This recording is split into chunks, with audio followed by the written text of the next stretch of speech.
Here we go. This is the Skip Bayless Show, episode 86, in honor of my old friend Butch Johnson of the Dallas Cowboys, who once caught a Super Bowl touchdown catch that was so spectacular, 47 yards from Roger Staubach in Super Bowl 12, that it was painted by Leroy Neiman. Look it up. This, as always, is the Undisputed, everything I cannot share with you during the debate show that is Undisputed. And by the way, this Friday on Undisputed, Lil Wayne and 2 Chainz will join us live in studio. They were so good last Friday night on Jimmy Fallon. They performed a new song called Pressure from the new album they have collaborated upon, Wayne and Chainz, Friday on Undisputed.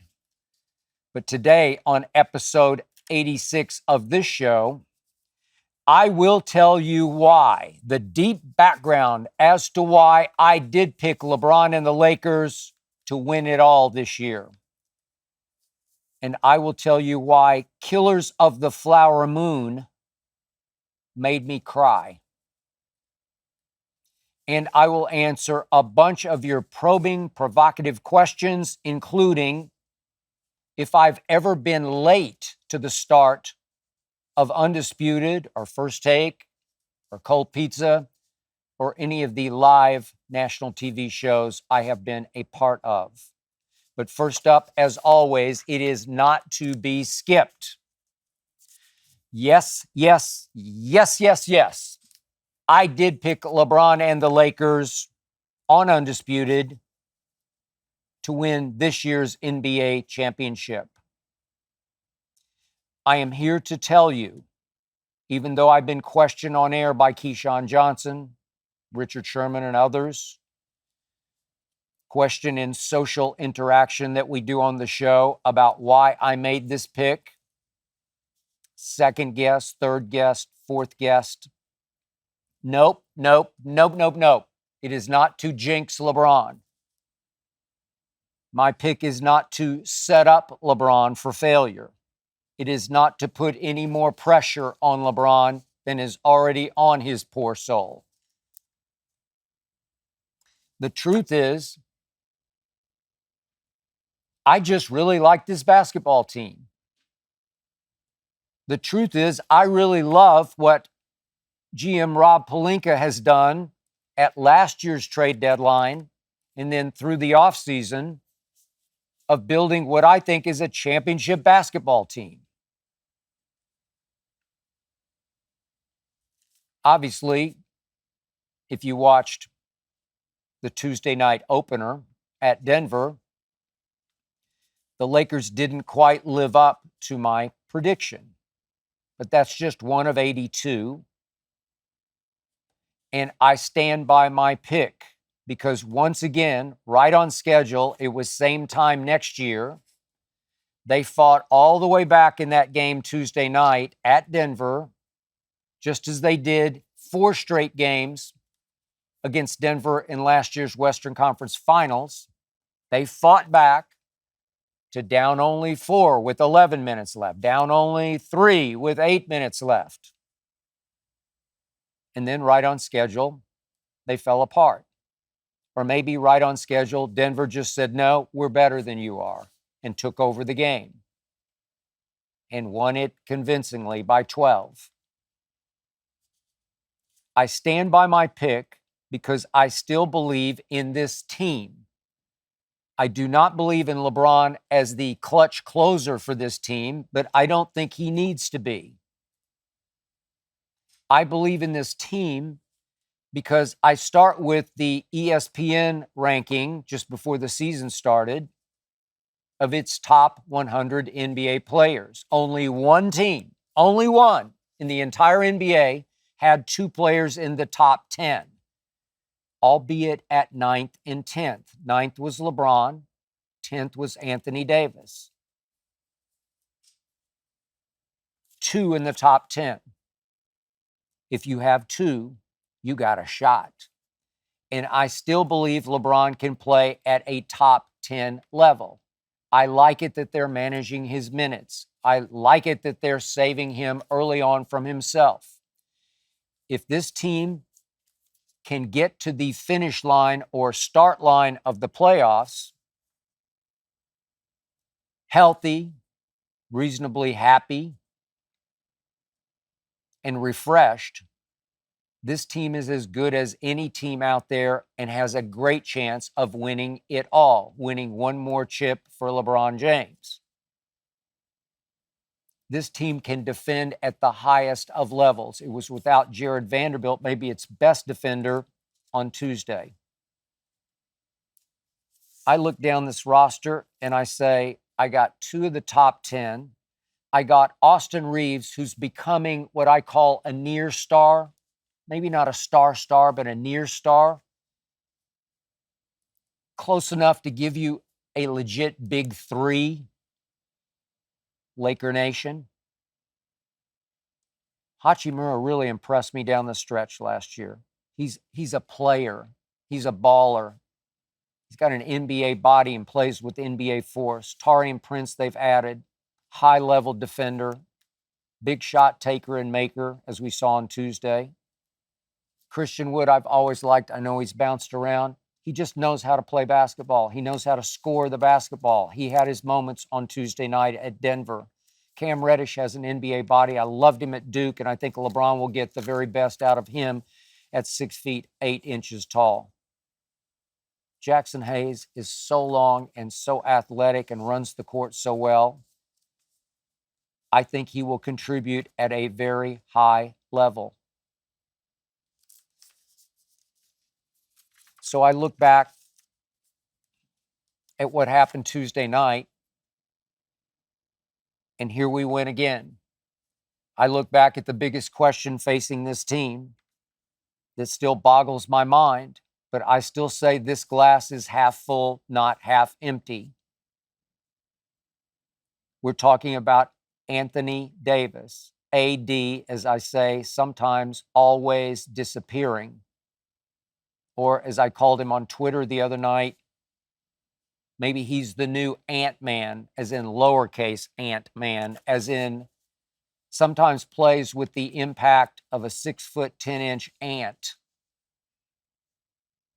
I can't explain it. In my career, no superstar I have closely observed can play so dominantly and yet so quietly all in the same game. Never seen anything like it before, but I still say glass half full. The other night, he opens up in the first half with 17 points against Joker, the reigning finals MVP, obviously. Most people concede he's the best player in the game. 17 in the first half, that will work. But I look at the rebound column, wait, only 1 rebound in the first half? How can you be 6'10" and 7 foot long wingspan and be so much quicker than Joker and come up with 1 rebound for an entire first half of a game that you said would be a statement game, a game that you, Anthony Davis, said we are extremely motivated for because Denver coach Michael Malone had taken pot shots at you through the offseason, had said, we are, at their championship parade in Denver, we are the Lakers' daddy. On the McAfee show, Michael Malone joked he's got breaking news because he says, don't tell anybody, but I'm going to retire now.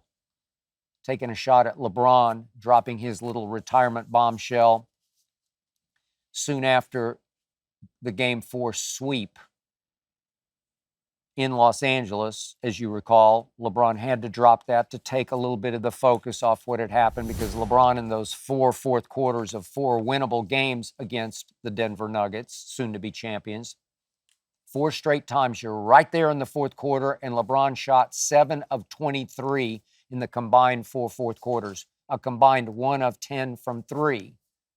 That's why they lost. Simple as that. But LeBron, shrewdly operating, had to take the focus and onus off that and say, maybe that was it for me. So that becomes the new narrative and the new story. And Michael Malone was flat out making fun of LeBron James, whom he assistant coached, by the way, in Cleveland once upon a time. So AD says, we're extremely motivated. Bron and I have talked about it. We can't wait for that opening night. I couldn't tell. I guess you couldn't wait for the first half, but you could wait for the second.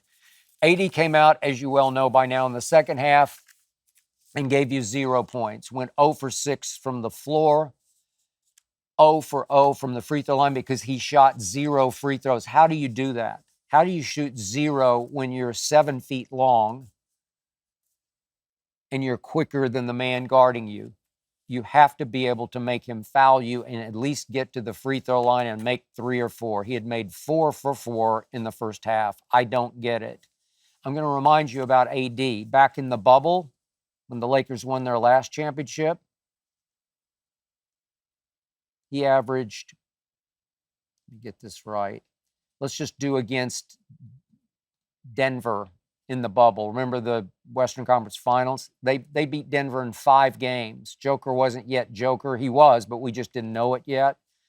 AD against Denver in those 5 games, against Joker in those 5 games, averaged in the bubble 31, 6, and 3 to Joker's 22, 7, and 5. I think AD outplayed him for 5 games. I watched AD lead the Lakers even more than LeBron did to their last championship. He has it in him. Through the playoffs last year, AD averaged 28, 10, and 4. 28, 10, and 4. That'll work. That should get you somewhere. Got you to the Western Conference Finals, and it ultimately got you beaten 4 straight times because you did not have a closer. I said last year's Lakers should have won or could have won 12 more games. I had 12. I don't have time now. I won't take your time, waste your time to detail all 12. But they were right there with leads or in a commanding position to win 12 games, and they failed all 12 times because they did not have a closer.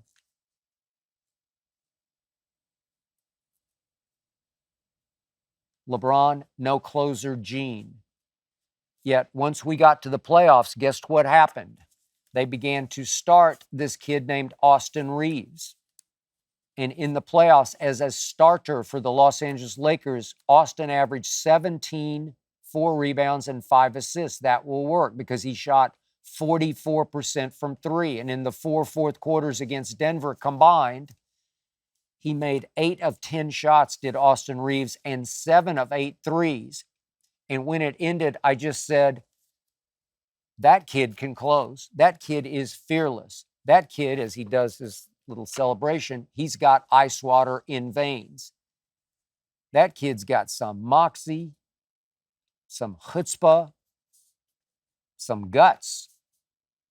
And I'm thinking, would LeBron let him occasionally try to close the game? Would he let him take bigger shots than he was letting him take against Denver?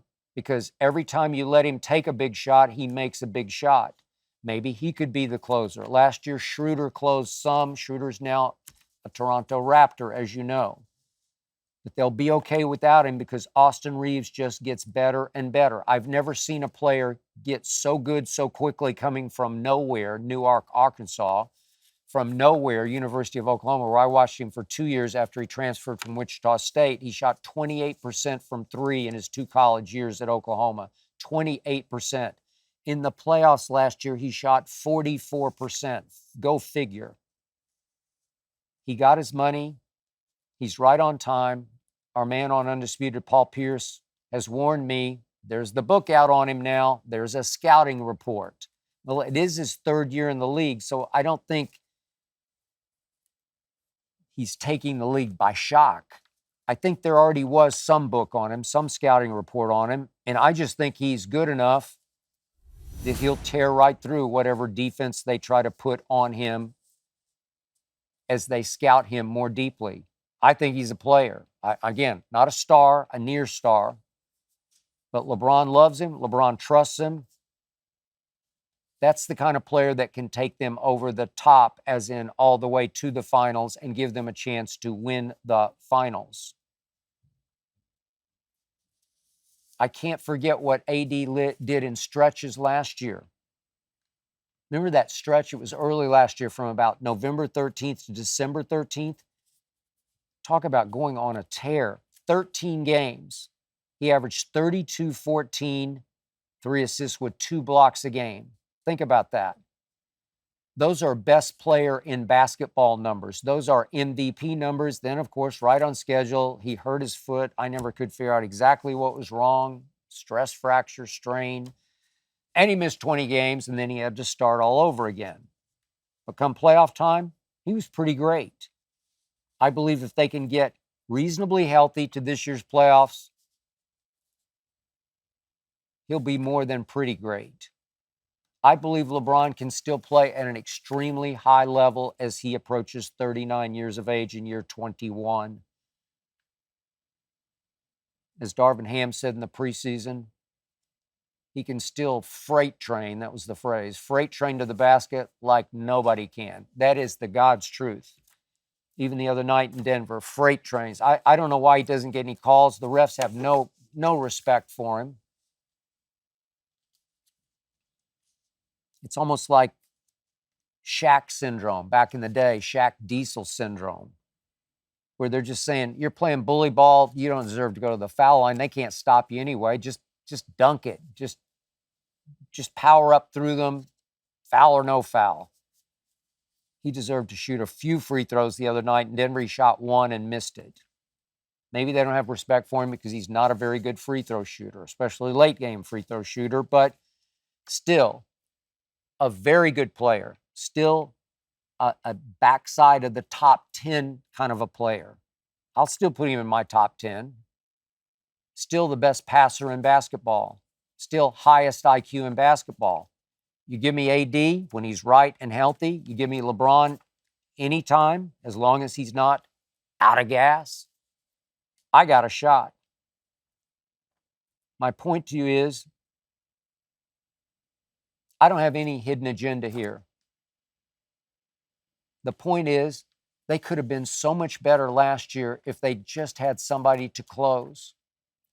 The point is, this team on paper is even better than last year's team that had 4 real shots, right there shots against Denver. 4, and couldn't get home because LeBron couldn't close. I believe they could figure that out. I think Austin Reeves could figure that out for them. Again, they cut it to 3, they cut it to 4 against Denver the other night. They showed you they can play with Denver. They can play with Phoenix. Name them. They can play with anybody in the East or the West. They are that talented. They are that deep. I didn't even mention Gabe Vincent. I love Gabe Vincent. What a clutch shooter he was for Miami. I love those Miami teams. I just like what I'm seeing. I'm sticking with my pick. I say the Lakers are going to beat the Celtics in the NBA Finals for no reason other than they're really good. Let's get to your question, shall we? This is Tim from North Carolina. What is the closest you've ever been to being late for Undisputed?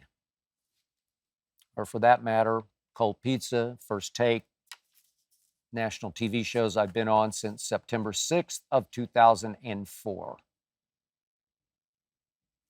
Here's the God's truth, Tim. Every single day, without fail, I think I'm going to be late. Every single day.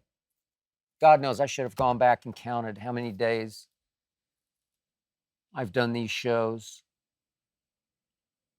Again, September 6th of 2004. For the first 10, 12 years, I barely took any vacation.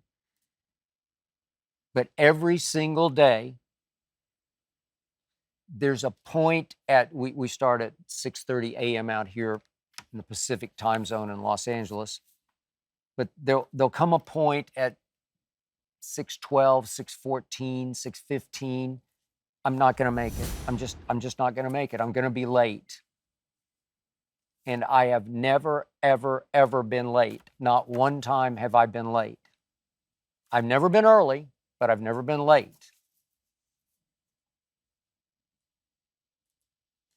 I need a deadline. I came up in this business writing newspaper columns against deadlines. I used to do things in the newspaper business off night games that were inhuman, inconceivable.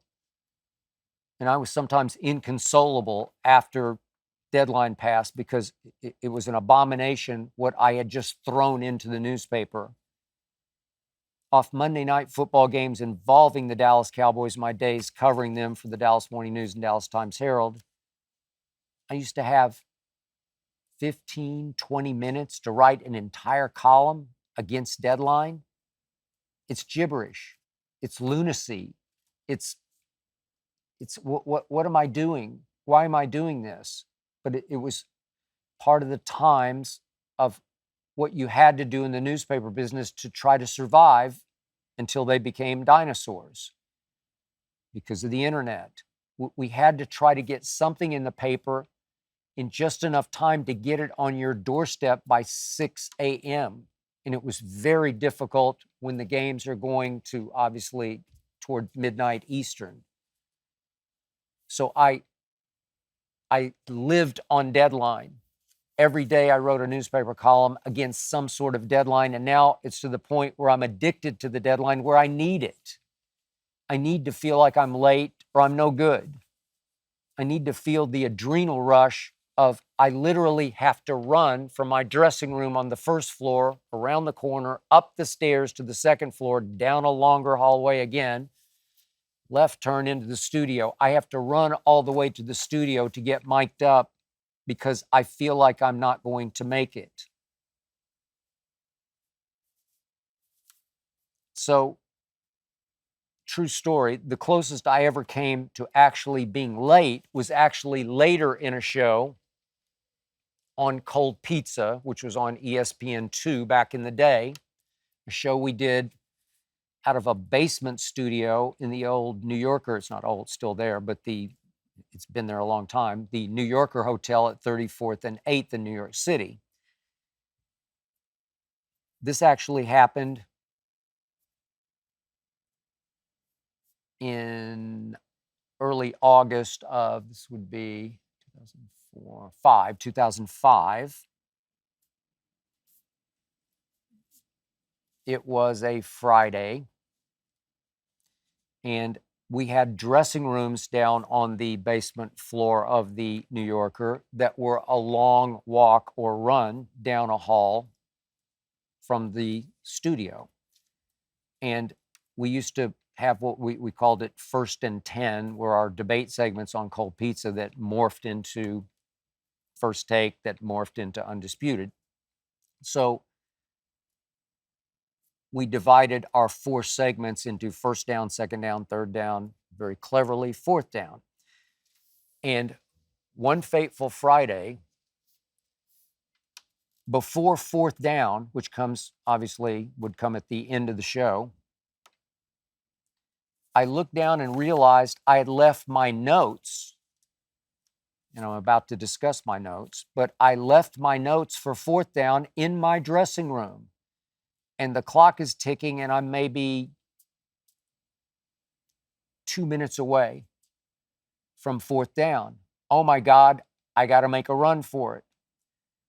So I bolt up a short flight of stairs to the right, down the long hall, literally running in my suit, no tie, never wore a tie, my dress shirt. I'm running down the hall, my dress shoes, no Jordans at that point. And I have to run past the green room, which is on my right. And I glanced to my right, and I saw this woman who locked eyes with me and said, "Hi," as if we knew each other. And I stopped cold, clock is ticking. And I said, "Do I know you?" And she said, "I'm Ernestine." "You're who?" Ernestine? I don't know any Ernestine. But something about her was captivating. Something told me I needed to at least introduce myself. I'm Skip. She said, oh, I know who you are. I said, do you live in New York? She said, yes. And she told me she lived at 51st and 2nd when she actually lived at 52nd and 1st because she was a little nervous at that point because she could tell I was agitated and in an extreme hurry. And she immediately handed me her card. She worked for a PR firm that was representing an actor named Kevin Dillon who had been on Cold Pizza that morning. And they were still hanging around in the green room. And I said, I'm sorry, I have to run. Great to meet you. Great. Thank you. And I ran to my dressing room. And when I returned to the studio, I was about 30 seconds late for the start of fourth down. So I had to run into the live shot of my friend Woody Page, my debate partner then, and Jay Crawford, our moderator, already up and running as Jay was introducing the target and frantically looking for me. But I dived into my seat and life did go on. And fatefully, that woman became my wife, Ernestine.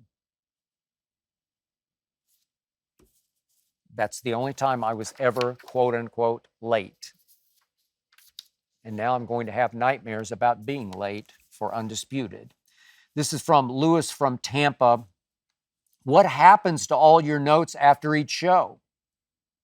Ah, yes, my hand-scribbled cheat sheet of notes that I do for just about every topic. I've got, if you can see, I've got notes upon notes upon notes. I got notes. I got notes. I write the notes so I can flash memorize what I'm about to say. So it makes me think through and it makes me visualize the actual words on paper that become emblazoned in my psyche so that I can reach for these thoughts on the fly, especially when I'm doing the live debate on Undisputed. But I have reams of these scribbled notes that nobody could read except me. Nobody could cheat off except me. They're cheat sheets only for me. I used to kid my man Shannon Sharp across the table. Sometimes these things, the air conditioning would blow them across, and he'd look at them and say, what the hell is this? And I would say, well, at least you can't cheat off me because there's no way you could read any of it. And he'd just say, I don't even know what this hieroglyphics. Yep, that's what I write, hieroglyphics. I write in some other language only my eye and brain can comprehend.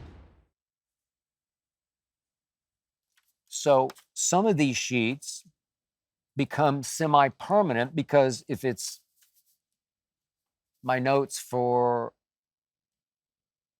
a Jordan LeBron debate, a GOAT debate, I keep them in my dressing room because all the facts, even though they are definitely emblazoned in my memory, I can glance over them if somehow we're going to revive that debate because of some breaking story or somebody said something about LeBron's the GOAT.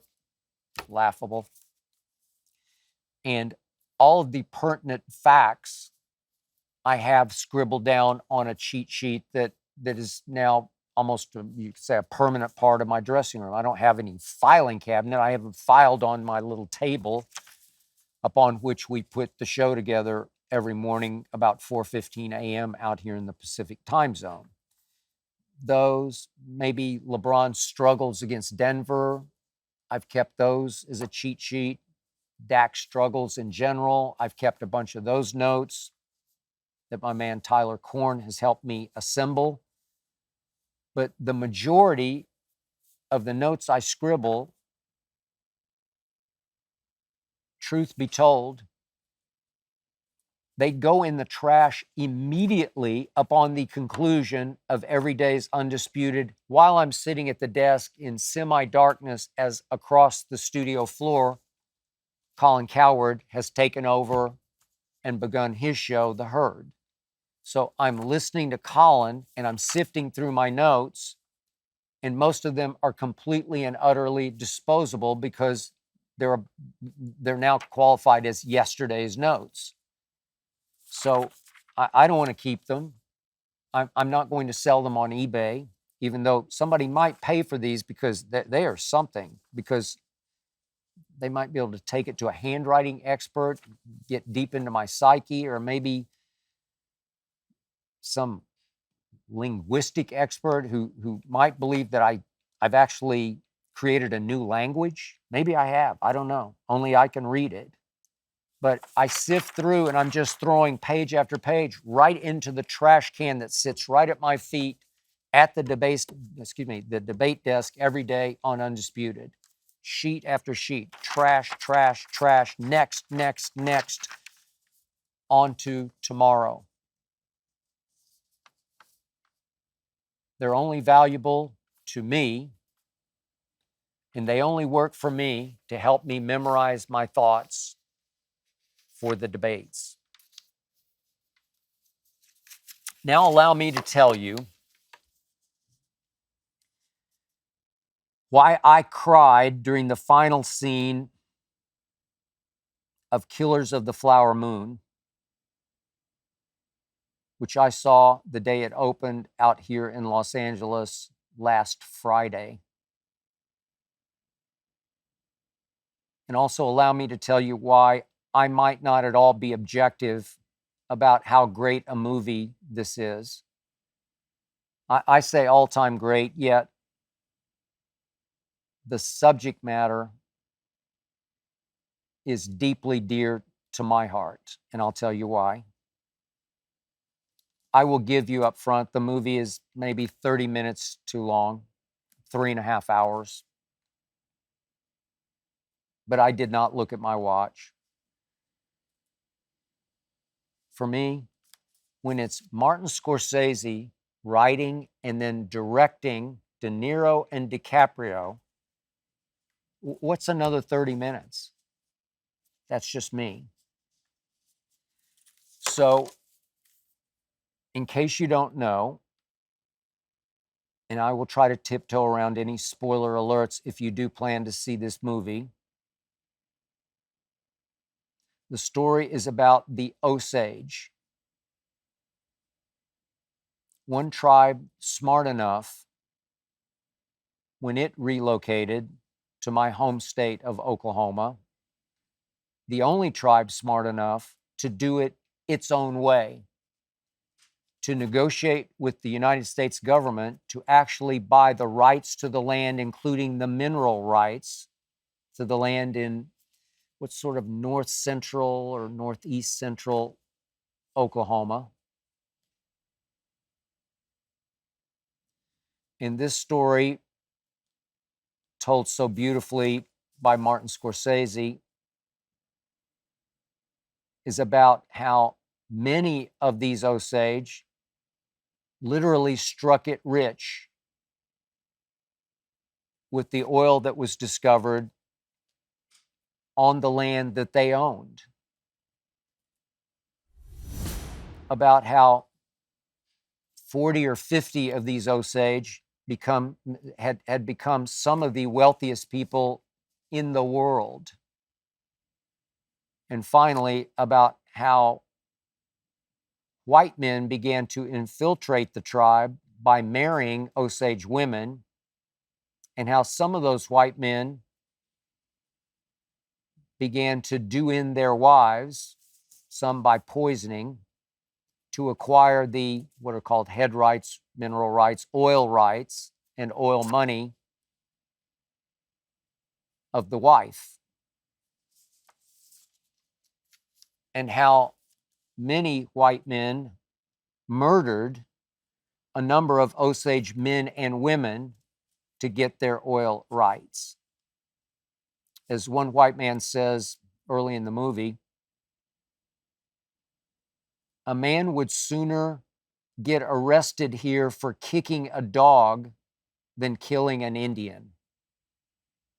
I'll say it again. A man would sooner get arrested here for kicking a dog than killing an Indian. I believe that was a fact in the town of Fairfax, Oklahoma, in which this story takes place. And by the way, it's a true story based on a best-selling book by a New York Times author. The plight of the red man in this country has always torn me apart because I grew up in Oklahoma, which means red man. What white people did to the indigenous people who lived on this soil before white people got here has always been a great American tragedy to me. So white people came to this land in part for religious freedom. Then many of those same white people convinced themselves it was God's will that they literally declare war on these quote unquote savages and literally took their land away from them. And by the way, why are these indigenous people called Indians? Oh, the painful irony of this. This has always made me laugh until I want to cry.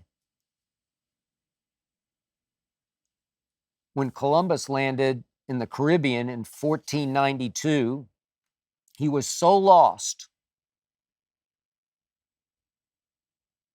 that he thought he had discovered a passage to the east, to India.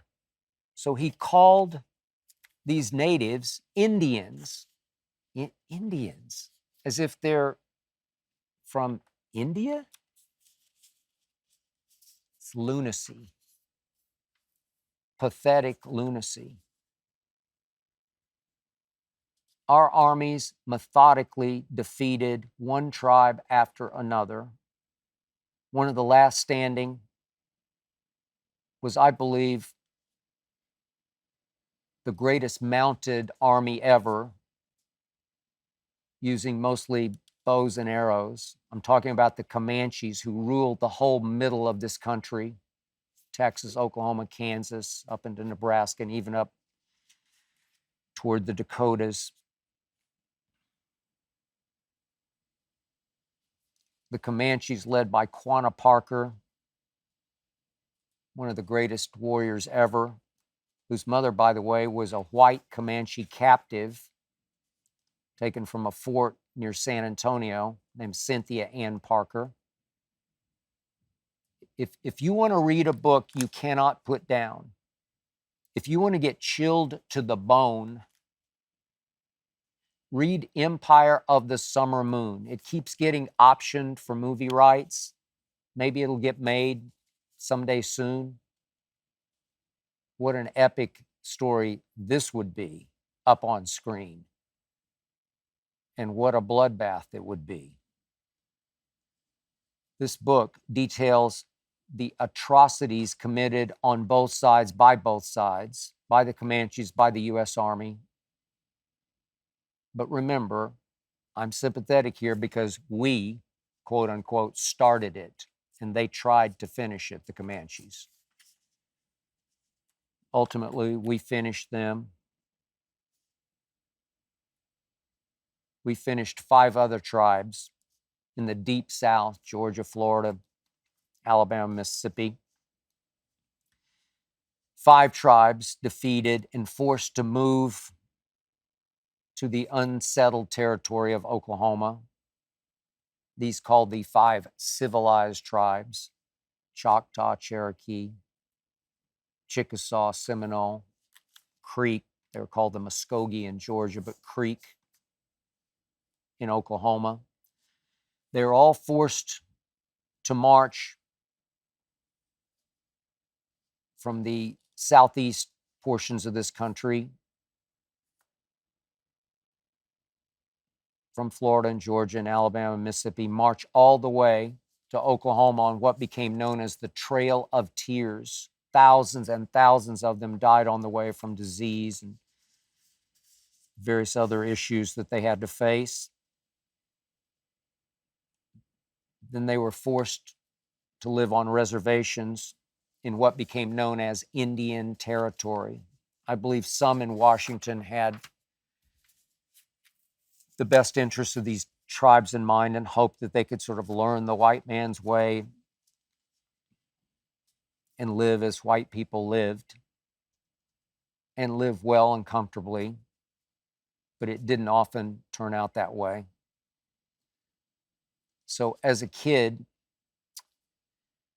I spent a lot of time with my grandmother on my father's side, who lived in Okmulgee, Oklahoma, a little town up toward Tulsa from Oklahoma City, where I grew up.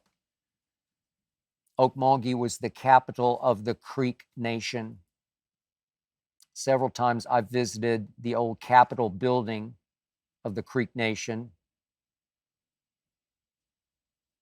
It's right in the middle of downtown Okmulgee, if you can call it a downtown. It's now a museum. I could spend a week in there.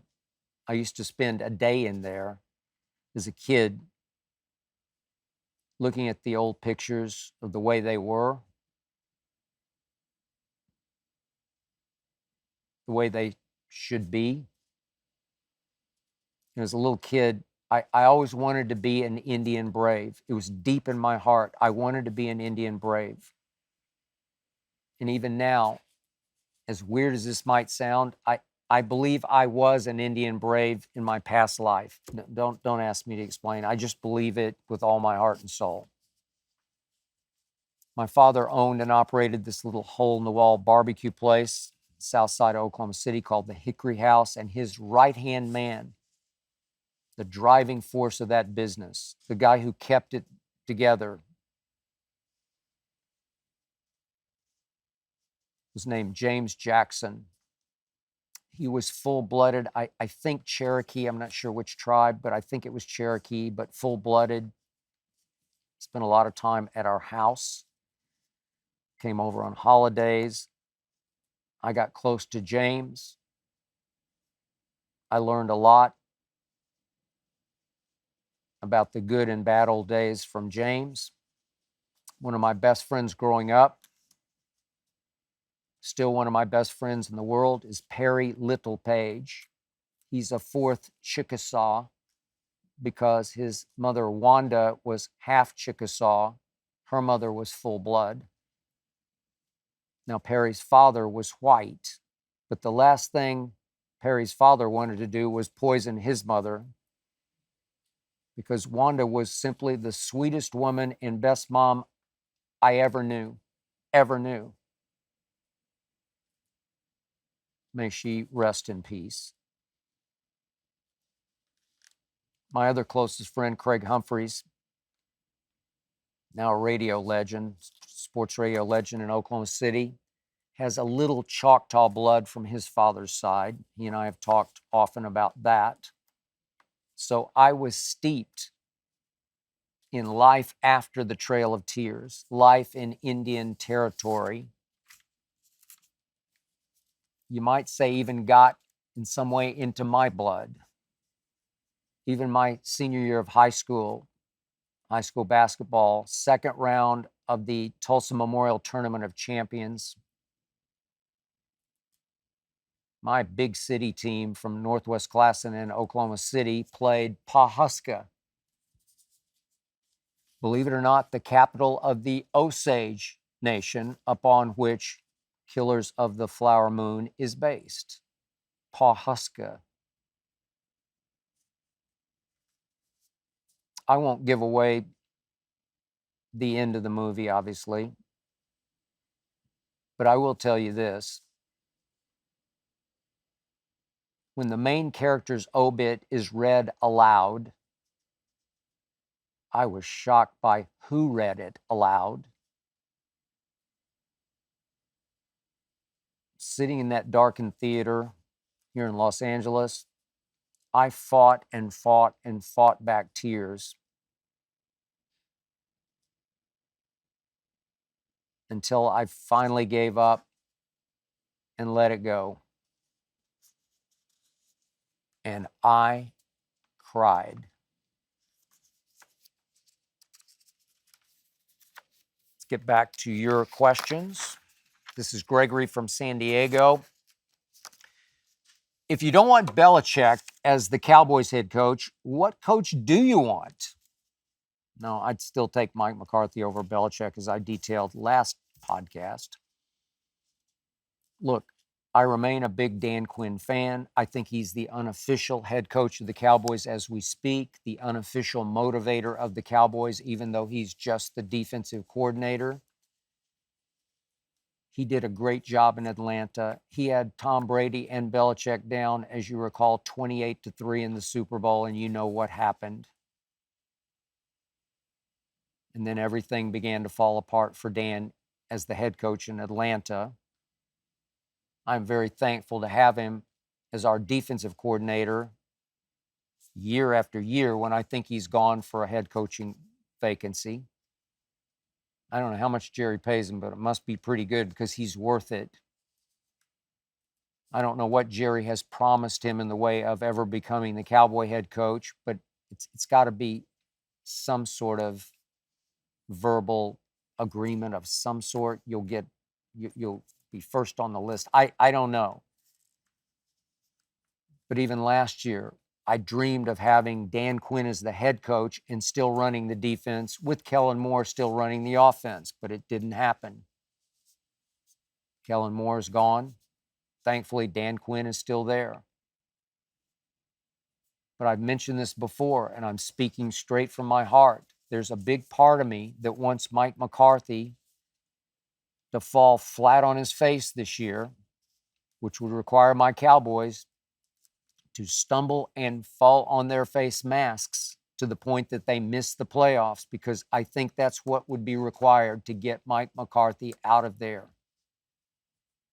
Obviously, he's now calling the plays, but I still believe when we do win, we win in spite of him and sometimes in spite of our starting quarterback.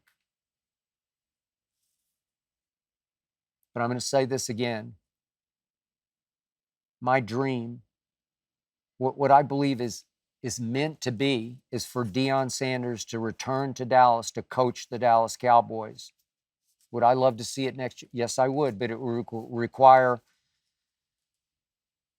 swallowing some serious pride for me every day on Undisputed, because I would have to witness the downfall of my team and my predictions, all in the name of Deion to Dallas. I'm going to say it again. Deion Sanders is a flat-out force of nature. I get it. They lost 42-6 at Oregon. I get it. They were up 29-0 on Stanford and blew it 29-0 at halftime. I understand they are, as we speak, the Colorado Buffaloes leading the nation in penalties. I got that. This team was 1-11 a year ago. Deion had to turn this team upside down on the fly. 86 players gone from last year. They shocked TCU at TCU. They beat Nebraska, straight up beat Nebraska at home. They came back on Colorado State. And it was a comeback for the ages, thanks to Shedeur Sanders, obviously Deion's son at quarterback. They at least won a moral victory against USC because they played the heck out of USC in a home shootout. They did not play well, but they did beat Arizona State on the road. That counts for a team that was 1-11 last year. They are 4-3. They do have a tough game Saturday at UCLA. They're 17.5-point underdogs at the Rose Bowl. Can they win? I give him a shot just because Shadeur, to me, is still a Heisman candidate. He's still a candidate to be the first pick in the draft.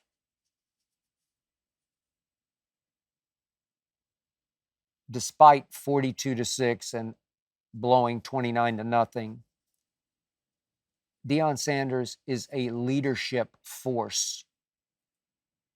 He leads the nation in charisma. He's a spiritual powerhouse. He's a bottomless pit of teaching wisdom.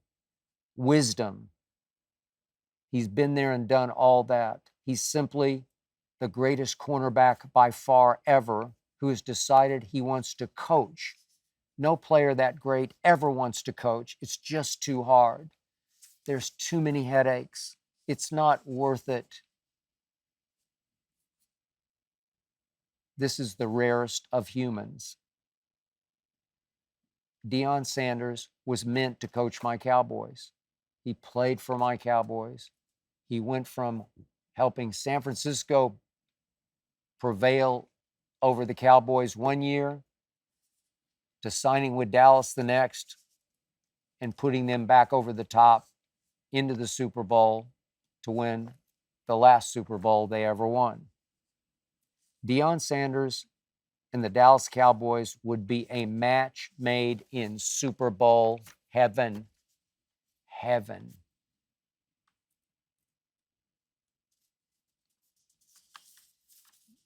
This is Vince from Minnesota who asks, are you good at sports trivia? This question got me and still gets me because I don't know. I might be, but I've never participated in a trivia contest because I don't want or need to. I don't study trivia. I don't memorize trivia. I meet people occasionally who say, do you know who was the starting second baseman for, like these trick trivia questions? No, I don't know those. Sometimes I do because I just know. The point is that I'm not interested in the obscure stat or the arcane fact. I do know a lot of trivia naturally by osmosis because I lived it. I was there. I covered that. I remember that and that and that most people don't because it became part of my psyche because I witnessed it and I wrote and talked about it. I started covering Super Bowl 10 in Miami. I know so much Super Bowl trivia just because it's common knowledge to me, but I didn't go look it up in books. I lived it. I know it because I experienced it. I covered the 1980 Miracle on Ice in Lake Placid, so I know some things about it that maybe you wouldn't. But in general, all I really care about is the now. I live for tomorrow. Right now, I'm living for tonight. Taping this on a Wednesday afternoon, and I can't wait for the 2 NBA games tonight so that I can deep dive into them tomorrow on Undisputed. I will tear them apart through the night, overnight, into the very early morning when I get up at 2 o'clock in the morning to run on the treadmill, and I will be reading about those 2 basketball games, and I'll be reading about what the Dallas Cowboys said today. I'll be absorbing the now for tomorrow. Tomorrow will become my trivia.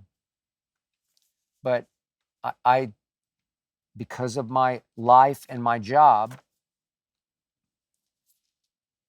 I'm trying to see the future and not the past. So all the trick questions, you got me. but on vast trivia knowledge, I might have you.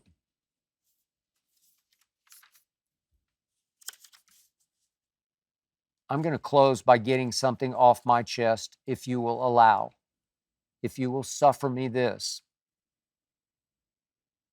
There are two animal terms that I grew up with who have been turned completely upside down on their heads. And it amazes and amuses me, and I need to get it out of my system. I've never seen anything quite like this. And I marvel at it because I'm such a student of language and what we could do with two animal terms, turning them from day to night, night to day.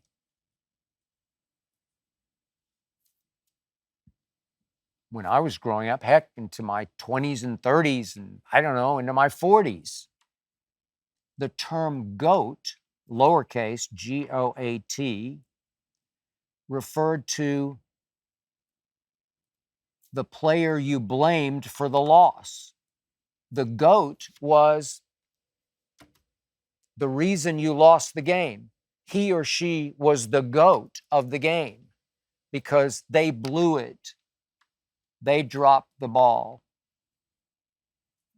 They missed the pass. Whatever. They were the GOAT of the game because they screwed up the most. There have been so many memorable GOATs in every sport. My man Jackie Smith in the Super Bowl that I covered in Miami, Super Bowl 13, Dallas, Pittsburgh. Jackie Smith, salt of the earth. You won't find a better guy. Hall of Fame tight end. Great player for a team I originally loved, the old St. Louis Cardinals. Came to Dallas very late in his career. In the midst of a back and forth spectacular Super Bowl between the two most combined talented teams I ever saw on the same field, just stocked top to bottom with Hall of Famers on both sides. A game that wound up 35-31 Pittsburgh. Roger Staubach had a wide open Jackie Smith in the end zone and tried to float him the football, tried to just pinpoint it and almost just wrist flick it, just toss him the football as finely and nicely as he could, toss him the most catchable pass of his career. And Jackie Smith let it go right through his hands and hit him right in the breadbasket and fall on the ground. He just missed it. It was the easiest catch of his career, and he became the GOAT of the game. He dropped the ball. It's his fault, says Cowboy Nation. There are a lot of other faults going on in the game, including the referees, but don't get me started on that. And by the way, in the end, the truth was Terry Bradshaw and Lynn Swann and John Stallworth and that steel curtain defense, that team was just a little bit better than my Cowboys, just a little bit better. So I give you that. But the GOAT of the game was poor Jackie Smith. And then suddenly, out of nowhere, in the age of the internet, the term GOAT gets uppercased, capital G, capital O, capital A, capital T. GOAT becomes the greatest of all times. Muhammad Ali, I am the greatest of all times. You're the GOAT. Oh, so we got an acronym going of capital GOAT, which means the exact opposite of what I used to know as lowercase goat. So we took lowercase goat, we blame you, into uppercase goat. You're the greatest ever at your sport or your endeavor. Lil Wayne, the GOAT of rappers. You're the greatest of all time. Oh, okay. I got to wrap my head around that. How did we go from lowercase goat to uppercase goat? It's just a goat. It's just an animal term. I don't even know how the original lowercase goat became yours to blame. Which brings me to dog. We got goat, now we got dog. In my childhood, my high school days, my college days, heck, into my professional life days, 20s and 30s, dog was an incredibly negative sports term, as in they laid down like a bunch of dogs. Those dogs, those dogs, those dirty dogs. Dogs was a term for a bunch of players who quit. They're a bunch of dogs. You dog. You dog you. It was as negative a sports term as I've ever heard. It was right there with lowercase goat is dog. What a bunch of dying dogs. And all of a sudden, that term morphed into today's term, which I love. He's got that dog in him. That team's got a bunch of dogs, as in a bunch of ballers, a bunch of gamers, a bunch of mentally and physically tough guys who will not quit. All of a sudden, that dog in you became the exact polar opposite of those dogs. They laid down and died like dogs. What? How did dogs become that dog? I've never seen anything like it. Is it just me? Or did goat go to goat and dog go to that dog? I've never seen anything like it. But I must admit, I love it. Who knew? That is it for episode 86. Thanks to you for listening and or watching. Thanks to Jonathan Berger and his all-pro team for making this show go. Thanks to my man Tyler Korn for producing. Please remember, Undisputed every weekday, 9:30 to noon Eastern, the Skip Bayless Show every week.